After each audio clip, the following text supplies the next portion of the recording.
Okay, so there has been this explosion of controversy from Donald Trump calling the mostly black city of Baltimore a rodent infested mess. That was somewhere in those 30 or so tweets that Donald Trump sent. The population of Baltimore is two-thirds black, a 62% black, 30% white. He's also talked about Elijah Cummings, who is the black congressman from Maryland. So let's look specifically now at the Baltimore-related tweets once again. Trump tweeting, Congressman Elijah Cummings has been a brutal bully, shouting and screaming at the great men and women of Border Patrol about conditions at the southern border, when actually his Baltimore district is far worse and more dangerous. His district is considered the worst in the USA, as proven last week during a congressional tour. The border is clean, efficient, and well run, just very crowded. Cummings' district is a disgusting rat and rodent infested mess. If he spent more time in Baltimore, maybe he could help clean up this very dangerous and filthy place. So, of course, this is being called racist by lots of people because it is hugely racially tinged, and it's tinged with some of the same language that white nationalists used and that anti-Semites and Nazis historically used about Jews.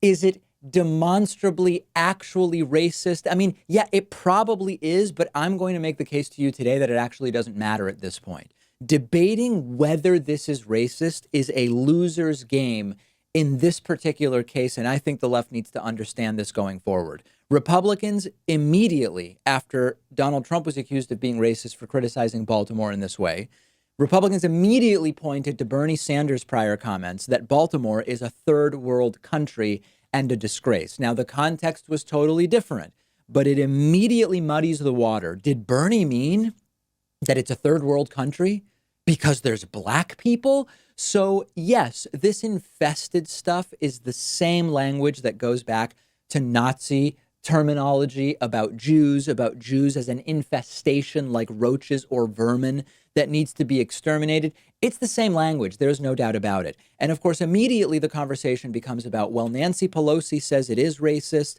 and Trump's talking not about Baltimore itself. Or Elijah Cummings, he's talking about the circumstances in Baltimore, and even Bernie has agreed. He's literally talking about rats. He's not saying black people are rats. He's saying there is a big rat problem in Baltimore, and you are actually racist because you see Trump's comments as racist. You're the problem, not us. I do not think that having another public adjudication of if or how racist Trump's comments are is going to help our movement remove Donald Trump. Now, there will be some in the audience who disagree with me, and they will say, we've got to be calling this out. I want to be really clear here. I'm not saying Trump's comments aren't racist. They are hugely racially tinged. The language is language that we've seen among racists for a very, very long time. I'm not saying Trump doesn't have a lot of racist supporters. He obviously does. What I'm thinking out loud about here is that I don't see the path between another 5 days back and forth about who thinks Trump's comment was racist and who doesn't.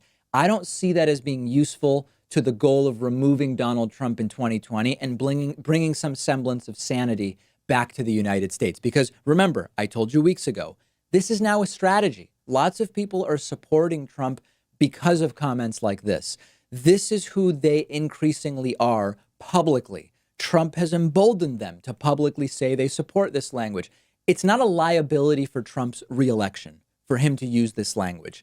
If Trump's public racism isn't a liability, then I don't know what we gain by having these incidents occupy 5 days in the media of a debate over how racist was it at the exclusion of reporting about all of the terrible things that Donald Trump and his administration are actually doing. I believe we are fomenting a pointless cycle, not one that isn't based on fact. Okay, I'm not defending the comments.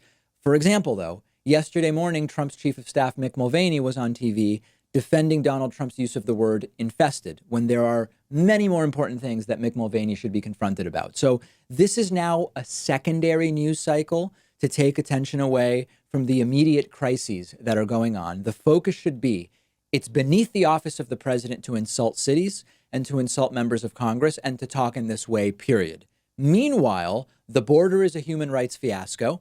Trump has destroyed alliances all over the world. The White House is now a laughingstock under Trump. We're Americans. We don't want to be a laughingstock around the world. And Trump has failed to deliver basically every campaign promise. His supporters cannot be reasoned with. And therefore, a 5-day debate over who thinks the comments were racist, how racist was it, what stupid ways can Trumpists find to defend Trump is not going to help us win in 2020. Okay? The constant disarray and reaction to the content of Trump's tweets lets him control the story and the narrative. There is a narrative about the tweets that we need to talk about. It's that they are part of the propaganda model that allows Donald Trump to control the discussion. That should be our analysis, and I'll be talking about that later on today. If you disagree with my perspective on this, let me know. I'm on Twitter at @dpakman, and the show is on Twitter at David Pakman Show. Today's program is sponsored in part by ZipRecruiter. Hiring people is really difficult. One of the things I do here, other than just hosting the show, is running the business side, and that includes hiring and human resources. And it takes a long time to find qualified candidates. It takes a long time to screen applicants properly. But there is one place you can go where hiring is simple, fast, and smart. And it's a place where growing businesses connect to qualified candidates. And that's ziprecruiter.com/Pakman. ZipRecruiter sends your job to over 100 of the web's leading job boards, but they don't stop there. Their powerful matching technology will scan thousands of resumes to find people with the right experience and invite them to apply for your job. As the applications roll in, ZipRecruiter analyzes them, spotlights the top candidates so you never miss a great match. And ZipRecruiter is so effective that 4 out of 5 employers who post on ZipRecruiter get a quality candidate through the website within the first day. And right now, our viewers and listeners can try ZipRecruiter for free at this exclusive web address, ziprecruiter.com/Pakman. That's ziprecruiter.com/Pakman. One more time, ziprecruiter.com/Pakman. The smartest way to hire